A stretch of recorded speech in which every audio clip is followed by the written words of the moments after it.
குணம் தன்னை அறிந்து கொண்டேன். உன் முத்தான தத்துவமே புரிந்து கொண்டேன்.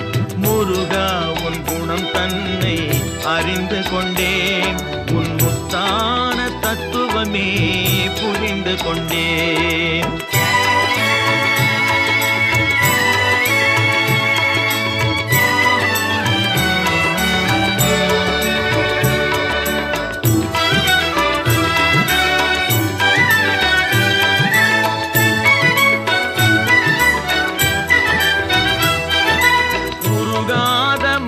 தன்னில் நீ இல்லை, உருகாத மனம் தன்னில் நீ இல்லை என்ற உண்மையை கண்டு கொண்டேன். இனி விடுவதில்லை, உண்மையை கண்டு கொண்டேன்.